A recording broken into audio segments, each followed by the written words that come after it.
Hi everyone, welcome to Legato law forum. मैं हूं advocate Shabana Naseem और आज की वीडियो में हम सिविल जजेस के उर्दू के पेपर में उर्दू लिटरेचर पार्ट में शामिल चौधरी अफजल हक साहब की किताब जिंदगी पर डिस्कशन करेंगे। चलें शुरू करते हैं। लेकिन किताब की तरफ जाने से पहले चैनल को सब्सक्राइब करके बेल आइकॉन प्रेस कर लें ताकि मेरी हर नई आने वाली वीडियो आप तक सबसे पहले पहुंच सके। वीडियो पसंद आए तो लाइक करना और दोस्तों के साथ शेयर करना ना भूलें। अब किताब की तरफ चलते हैं, लेकिन इससे पहले चौधरी साहब की जिंदगी, उनकी तालीम और अदबी खिदमात को देख लेते हैं। चौधरी साहब 1891 को होशियारपुर, ब्रिटिश इंडिया में पैदा हुए। आप एक अदीब और सियासतदान थे। आपने इस्लामिया हाई स्कूल अमृतसर से मैट्रिक का इम्तिहान पास किया। बाद में एफए के लिए पहले इस्लामिया कॉलेज लाहौर और फिर दयाल सिंह कॉलेज लाहौर में दाखिला लेकर इम्तिहान दिया, मगर कामयाब ना हो सके। इसके बाद आपने तालीम छोड़ दी और 1917 में बतौर इंस्पेक्टर पुलिस में भर्ती हो गए।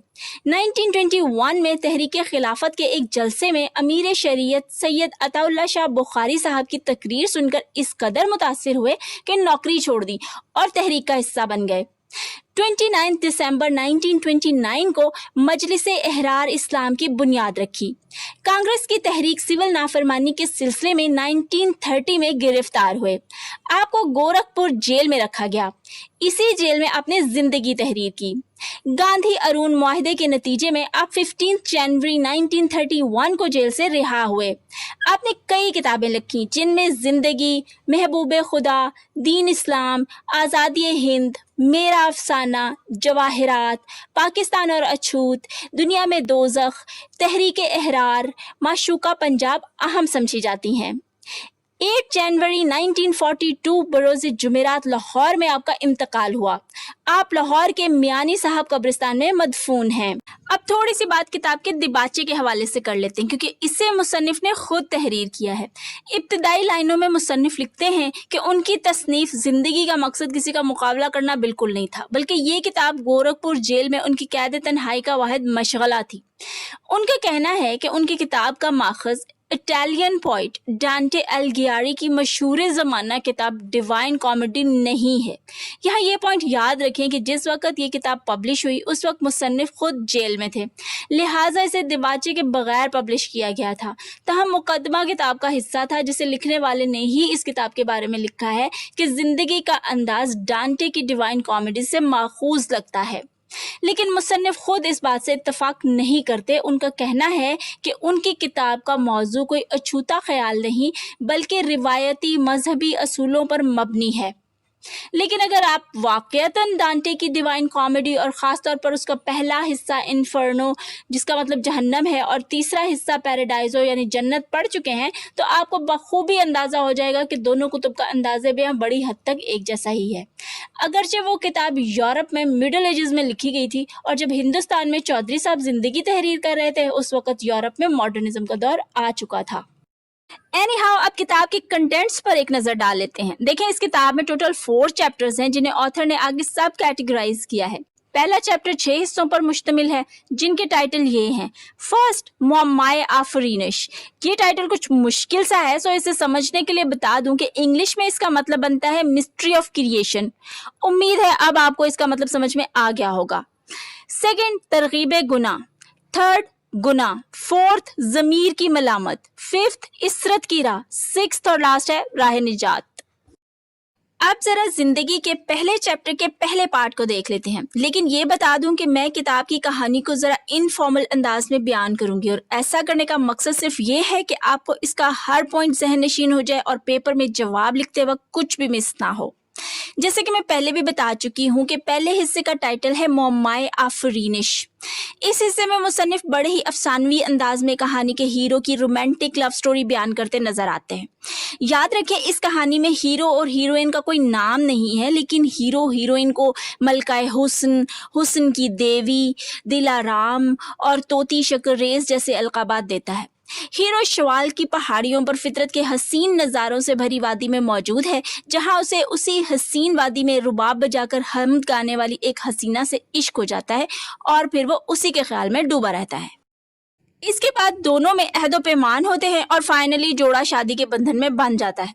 खातून रिवायती किस्म की अच्छी बीवी साबित होती है जिससे शौहर हरदम खुश ही रहता है। इसी के साथ पहले बाब का पहला हिस्सा हंसी खुशी खत्म हो जाता है। खैर, अब दूसरे हिस्से की तरफ चलते हैं जो पहले हिस्से के इख्तिताम पर शुरू होता है। इस हिस्से का उन्वान है तरगीब गुनाह। इस हिस्से में हीरो जज बन जाता है और जल्द ही अमीर हो जाता है। जिंदगी अपनी स्पीड से गुजर रही होती है और अभी तक हीरो हीरोइन के साथ खुश ही होता है। लेकिन फिर एक दिन हीरो की मुलाकात खाने दौरा नामी एक लंबी सफेद दाढ़ी हाथ में तस्बीह वाले बुजुर्ग से होती है जो बज़ाहिर नेक नजर आता है, लेकिन हीरो को वो कुछ ज्यादा नेक लगता नहीं। लेकिन खाने दौरा हीरो को अपने घर आने की दावत देता है। इधर हीरो का रवैया शादी पुराने होने की वजह से हीरोइन के साथ रिवायती होने लगता है जिससे हीरोइन बहुत परेशान रहने लगती है। यहाँ ये बात जरा ध्यान में रखने लायक है कि हीरोइन इतनी पाकबाज और पर्दादार खातून है कि वो इसी दूसरे हिस्से में हीरो से कहती है कि मुझे आपके घर की चारदीवारी से निकलना और हमसाया औरतों तक से बात करना इस हद तक नापसंद है जैसे नई नवेली दुल्हन को ससुराल में मुंह खोलना नापसंद होता है। यानी हीरोइन की मुआशी जिंदगी का सारा दारोमदार ही हीरो पर है। वो बजाते खुद इस सिलसिले में कुछ नहीं कर सकती। खैर, कहानी आगे बढ़ती है और हीरो एक दिन अपनी बीवी से खाने दौरा और उसकी बेटी इशरत जहां की बात करता है जिससे सुनकर हीरोइन बहुत उदास हो जाती है। हीरो उससे उसकी उदासी की वजह पूछता है और जल्दी वजह ना बताने पर रवायती मर्दों वाला रवैया इख्तियार करता है। वो बेचारी मजबूर होकर उसे अपना ख्वाब सुनाने लगती है कि वो एक दिन उन्हीं पहाड़ियों में होती है जहाँ हीरो ने उसे प्रपोज किया था। वहाँ खूबसूरत फूल खिले होते हैं। वो और उसकी सहेलियां अपनी अपनी पसंद के मुताबिक वहां से फूल तोड़ लेती हैं। हीरोइन भी अपने फूल से लुत्फानंदोज हो रही होती है। इतने में कुछ चालाक हसीनाएं वहां आ जाती हैं जिनके आने का हीरोइन को पता ही नहीं चलता और उनमें से एक इसका फूल छीन लेती है। हीरोइन उसकी बड़ी मिन्नत समाजत करती है कि मेरा फूल वापस कर दो, लेकिन वो उस फूल को हाथों में मसल कर उसे दे देती है, जबकि बाकी खवातीन अपने फूल चालाक हसीनाओं से बचाने में कामयाब हो जाती हैं। बाद में घर वापस जाते हुए जब हीरोइन अपनी सहेलियों के साथ चलना चाहती है तो वो भी उसे अपने साथ आने से मना कर देती हैं क्योंकि उनके बकौल उसका फूल आलूदा हो चुका होता है। दूसरी जानिब हीरो पर यह राज खुल जाता है कि उसकी बीवी उससे बेहद मोहब्बत करती है, तो वो रवायती अंदाज अख्तियार करते हुए उसे पहले से भी ज्यादा इग्नोर करने लगता है। इसी के साथ दूसरा हिस्सा खत्म हो जाता है। इसके बाद तीसरा हिस्सा गुना शुरू होता है।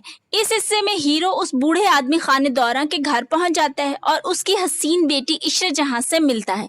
दरअसल बूढ़े आदमी का हीरो को अपने घर बुलाने का मकसद ही यही होता है कि वो उसकी बेटी से मिले। हीरो इशरत जहां को देखते ही उसके इश्क में पागल हो जाता है, लेकिन इजाजत लेकर घर लौट आता है। घर आकर बड़ा बददिल होता है और अपनी बीवी के साथ बिला वजह बहुत मारपीट करता है। बीवी चूंकि इंतहाई रिवायती किस्म की होती है इसलिए खूब मार खाने के बाद रात भर रोकर सुबह खुद ही शोहर को मनाती है। सुबह उठकर भी हीरो इशरत जहां के ख्यालों में डूबा होता है। अदालत में भी इशरत जहां के बारे में ही सोचता रहता है और मुश्किल से वक्त गुजार कर घर वापस आता है तो बीवी उसके जूते उतारती है और इशरत जहां का भेजा हुआ तोहफा लाकर उसे देती है। इशरत जहां के भेजे तोहफे को देखकर वो खुश हो जाता है और इशरत जहां के घर राहत मंजिल पहुंच जाता है। जब इशरत जहां हीरो के करीब होती है तो उसे अपनी बीवी का ख्याल आता है, लेकिन वो उसके हुस्न के आगे बेबस होकर रह जाता है और उसके साथ शराब पीता है। इसी पर यह हिस्सा भी खत्म हो जाता है। अगला हिस्सा है ज़मीर की मलामत। इस हिस्से में हीरो अपने गुज़िश्ता हिस्से वाले कारनामे पर शर्मिंदा होता है, लेकिन बीवी उसकी गलती की पर्दापोशी करती है। इसके बाद हीरो बाकायदगी से इशरत जहां के घर जाने लगता है। जब दोनों के दरमियान फासले खत्म हो जाते हैं तो इशरत जहां उससे फरमाइशें करने लगती है जो छोटी छोटी चीजों से बड़ी बड़ी चीजों में तब्दील हो जाती हैं, लेकिन हीरो उन्हें खुशी खुशी पूरा करता है। वो घर जाना छोड़ देता है और अपनी सारी तनख्वाह भी इशरत जहां के हाथ पर रखने लगता है। इन्हीं तोहफे तहाइफ के ना टूटने वाले तसलसल के नतीजे में उसकी जमा पूंजी भी खत्म हो जाती है और वो कर्ज लेने पर मजबूर हो जाता है। जब कर्ज वापस नहीं कर पाता तो उसकी तनख्वाह जब्त होने लगती है। इसी परेशानी में एक दिन वो अपनी कहानी खाने दौरा को कह सुनाता है। आगे से वो उसे रिश्वत लेने का मशवरा देता है। अगरचे हीरो रिश्वत को बुरा समझता है, लेकिन अब उसके पास इसके अलावा और कोई चारा ही नहीं होता। फिर एक दिन उसकी अदालत में एक कत्ल के मुजरिम को लाया जाता है, जिसे देखकर हीरो को लगता है कि वो मासूम है। इसी बिना पर वो उस पर फर्दे जुर्म आयद नहीं कर पाता और मुकदमा अगले दिन के लिए मुलतवी कर देता है। उस रोज उसे घर की याद आती है और वो वहां चला जाता है। घर में बीवी परेशान होती है, उससे उसकी ऐसी हालत में होने की वजह पूछता है और बिला वजह उस पर हाथ उठाता है। फिर वहां से निकल जाता है और इशरत जहां के घर की तरफ चलने लगता है तो रास्ते में उसे सुबह वाले मासूम मुलजिम का चचा मिल जाता है और उसे लड़के को सजाए मौत देने के बदले 1.5 लाख रुपए रिश्वत की पेशकश करता है, जिसे वो खुशी खुशी कबूल कर लेता है। याद रखें, पाकिस्तान बनने से पहले के दौर में 1.5 लाख रुपए काफी बड़ी रकम होती थी। खैर, अब जो इशरत जहां पैसे की कमी की वजह से उससे ज्यादा अच्छी तरह पेश नहीं आती थी, वो दोबारा से अपने मामूल पर वापस आ जाती है। अगले दिन वो उस मासूम लड़के को सजाए मौत सुना देता है, लेकिन इसके बाद बहुत पशेमान भी होता है, मगर अब तीर कमान से निकल चुका होता है। एक दिन वो इशरत जहां के साथ सावन के मौसम में झूला झूल रहा होता है तो उसकी नजर दीवार के पार एक कच्ची इमारत पर पड़ती है। वो इशरत जहां से उसके बारे में पूछता है तो वो उसे बताती है कि ये एक अजीबोगरीब वज़ाक़ता वाली उस्तानी का स्कूल है। वो इशरत जहां के घर से निकलकर स्कूल की तरफ चला जाता है। वहां वो उस उस्तानी को देखकर हैरान रह जाता है जो उसे किसी हूर की तरह हसीन लगती है। फिर वहां एक बेवा खातून अपने 2 बच्चों के साथ आ जाती है, जिनकी तालीम का जिम्मा हीरो उठाता है और उस्तानी को 10,000 का चेक देकर वहां से लौट जाता है। रिश्वत लेने पर उसे कई मर्तबा अपने ऑफिसर से वार्निंग मिल चुकी होती है, लेकिन जुनूने इश्क ने उसके लिए इस्लाह की कोई गुंजाइश ही नहीं छोड़ी होती। ऐसे में नौकरी से भी जवाब मिल जाता है। 4 माह किसी न किसी तरह गुजारा होता रहता है, लेकिन फिर बात फाकों तक पहुंच जाती है। इशरत जहां पहले निगाहें फेरती है, फिर घर के दरवाजे भी बंद कर लेती है। दिल में ख्याल आता है कि बीवी के पैर पकड़ ले, लेकिन वो ऐसा करने पर मर जाने को तरजीह देता है और इशरत जहां के घर के बाहर घास के ढेर पर रात गुजारता है, जहां रात भर बारिश और ठंड में ठिठुरता रहता है। लेकिन सुबह इसकी आंख लग जाती है तो दिन चढ़े खुलती है। वो देखता है कि इशरत जहां और खानेदौरा उसके सिरहाने खड़े होकर उसका मजाक उड़ा रहे होते हैं और वो मारे शर्मिंदगी के जमीन में गड़ा जा रहा होता है। लेकिन खानेदौरा मौके की नजाकत को देखते हुए उसे अपनी दूसरी बेटी के बारे में बताता है। इधर हीरो इशरत जहां को एक और खुश शक्ल लड़के के साथ जाते देखता है, जो उसे मुंह चढ़ाकर आगे बढ़ जाती है और हीरो को एहसास होता है कि उसका गरूर खाक में मिल चुका है। इसी के साथ ये हिस्सा भी खत्म हो जाता है। अगला हिस्सा है इशरत की राह। यहाँ याद रखिएगा कि हीरो के लिए इशरत से इसरत तक का सफर बड़ा ही मुश्किल मगर दिलचस्प होता है। जहाँ एक तरफ इशरत का हुस्न उसे जमाने से बेगाना कर देता है, वहीं दूसरी तरफ इशरत का मशवरा उसे वापस हकाइक की दुनिया में ला फेंकता है। इस हिस्से में खानेदौरा हीरो को लेकर अपनी दूसरी बेटी इशरत जहां के आस्थाने पर जाता है। वहां पर एक बहुत ही पुराने मगर बहुत बड़े घर में उसका बहुत ही मोटा बेटा काहिल खान उनका इस्तकबाल करता है और उन्हें बताता है कि इशरत जहां अंदर है। वो अंदर दाखिल होते हैं तो देखते हैं अंदर कई लोग इशरत जहां के इर्द गिर्द बैठे अपने मसाइल बयान कर रहे हैं। इशरत जहां कतरे बूढ़ी और नातमा किस्म की औरत है जो उठकर बाप का इस्तकबाल करती है और उन्हें बैठने का कहती है। हाजिरीन को निमटाने के बाद वो हीरो को छोटा सा शराब खाना खोलने का मशवरा देती है, लेकिन हीरो को ये मशवरा पसंद नहीं आता और वो वहीं बैठा बैठा इरादा कर लेता है कि कुछ भी हो जाए वो ऐसा कोई गलीज काम नहीं करेगा। यही सोचते हुए वो चलते चलते शहर से बाहर आ जाता है और मजदूरों की टोली में बैठ जाता है और उसे एक इमारत की तामीर में मजदूरी मिल जाती है। लेकिन चूंकि वो ऐसे काम का आदी नहीं होता इसलिए फिसल जाता है। मालिक इसकी ये हालत देखता है तो उसे हिसाब किताब का काम दे देता है। वो उसके काम को इंतहाई ईमानदारी से करता है।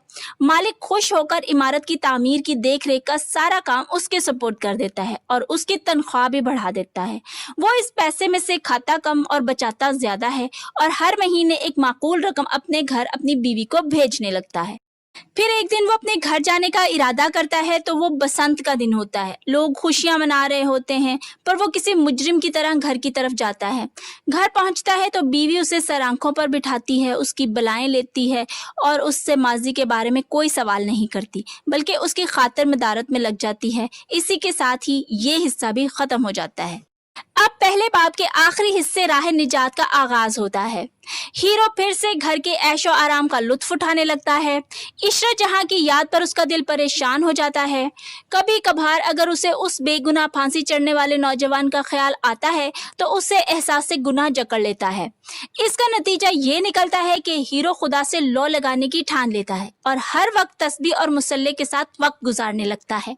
इस दौरान उसकी मुलाकात एक नेक पीर साहब से भी हो जाती है, जिनकी वो बैत कर लेता है। अब वो हर नमाज के बाद पीर साहब का बताया विर्द करता है। हालत ऐसी है कि दुनिया के कामों से उसका दिल उचाट हो चुका है। एक दिन वो अपनी बीवी से कहता है कि मुझे लग रहा है मेरे गुनाह धुल रहे हैं। इस पर बीवी न सिर्फ हैरान होती है बल्कि उसके इस ख्याल को ही गलत कह देती है। उसके बाद कहती है कि अगरचे इबादत दिल में ताकत पैदा करती है, मगर जब तक इबादत में अमल शामिल ना हो कोई इबादत ही नहीं होती। हीरो को बीवी की ऐसी वजाहत पर गुस्सा तो बहुत आता है, लेकिन फिर खुद ही बेचैन होकर पूछता है, अगर इबादतें गुनाहों का कफारा नहीं तो वो कौन सा अमल है जो मेरे गुनाहों के दाग धो सकता है। इस पर वो जवाब देती है कि कफारे का उसूल ये है कि अगर बेगुनाहों को कत्ल किया है तो किसी की जान बचाओ, झूठ बोलकर किसी को नुकसान पहुंचाया है तो किसी को सच कहकर फायदा पहुंचाओ, ना हक किसी का हक छीना है तो किसी हकदार को उसका हक दिलवाओ। अगर अपने मुल्क कौम के लिए जान दे सको तो निजात कदरे यकीनी हो जाएगी, क्योंकि शहीद का रुतबा सबसे ऊंचा है। आखिर में कहती है, ऐ सरताज, मैं तेरे सर पर शहादत का ताज देखना चाहती हूँ। मौत का सुनकर हीरो का रंग उड़ जाता है। फिर वो पूछता है, शहीद हुए बगैर बख्शिश की कोई और आसान राह नहीं है? इस पर वो कहती है तो मगर यकीनी नहीं है। फिर वो पूछता है, मगर वो कौन लोग हैं जिनकी बख्शिश शहादत के बगैर भी मुमकिन होती है? इस पर वो कहती है कि नेक और परहेजगार मोमिन। अहलिया की नसीहतें सुनने के बाद वो पाक जिंदगी गुजारने का फैसला कर लेता है। लेकिन इसके बाद एक दिन खाने दौरान फिर उसके दरवाजे पर आ जाता है। हीरो का दिल तो चाहता है कि धक्के मार मार कर वो उसे अपने घर से बाहर निकाल दे, मगर वो अपने गुस्से पर काबू पाते हुए उसे अपने घर बुला लेता है और उससे आने की वजह पूछता है। खाने दौरान कहता है कि वो उसके लिए इशरत जहां का पैगाम मोहब्बत लाया है। इशरत जहां का नाम सुनते ही हीरो को शदीद गुस्सा आ जाता है। खाने दौरान मौके की नजाकत को समझते हुए उसे नसीहत करता है कि अब उसे चाहिए कि वो दुनिया को छोड़ छाड़ कर गोशा नशीन हो जाए और खुदा की इबादत में मशगूल रहे तो बेहतर है, क्योंकि इबादत से बढ़कर दुनिया में कोई और चीज नहीं। लेकिन हीरो उसे जवाब देता है कि इबादत अमले हसना की इब्तदाई तैयारी है, इसलिए इबादत मकसद नहीं बल्कि खुदा की मखलूक की खिदमत ही इंसान के लिए दुनिया और आखिरत में भलाई का बाइस है। ये सुनकर खाने दौरान के सीने से आह निकल जाती है और वो कहता है कि तू मेरे हाथ से निकल गया। हीरो इसे रोकने के लिए उसका दामन पकड़ लेता है, मगर उसकी नाक से सिगरेट के धुएं की तरह का गुबार सा उठता है और उस धुएं से एक बड़ी ही खौफनाक शक्ल नमूदार होती है, जिसकी आंखें अंदर को धंसी हुई, दांत बाहर को निकले हुए, नाक लंबी और खमीदा, सर के बाल छोटे छोटे तीरों की तरह खड़े हुए। जैसे जैसे ये धुआं फैलता जाता है वो शक्ल भी मजीद भयानक होती जाती है, मगर इसके नकोश मध्यम होते जाते हैं और आखिरकार वो गायब हो जाती है। इस खौफनाक शक्ल को देखकर हीरो की गिरफ्त ढीली पड़ जाती है और खाने दौरा वहां से भाग निकलने में कामयाब हो जाता है और कहीं नजर नहीं आता। इसी के साथ पहला चैप्टर अपने इख्तिताम को पहुंचता है। उम्मीद करती हूँ आपने जिंदगी के पहले चैप्टर को खूब एंजॉय किया होगा। अगर वीडियो पसंद आई हो तो लाइक और कमेंट कर दिया करें, इससे मेरी आपके लिए मजीद अच्छी वीडियोस बनाने के लिए हौसला अफजाई होती है और मुझे खुशी भी होती है। और हाँ, अगर आप टॉपिक से रिलेटेड कोई भी सवाल पूछना चाहते हैं तो स्क्रीन पर नजर आने वाले ईमेल आईडी पर मुझे ईमेल कर सकते हैं। इसके अलावा लिगैटो लॉ फोरम को फेसबुक और इंस्टाग्राम पर फॉलो भी कर सकते हैं। इसी के साथ मुझे दे इजाजत, जल्द ही मुलाकात होगी नेक्स्ट वीडियो के साथ। तब तक के लिए बाय बाय।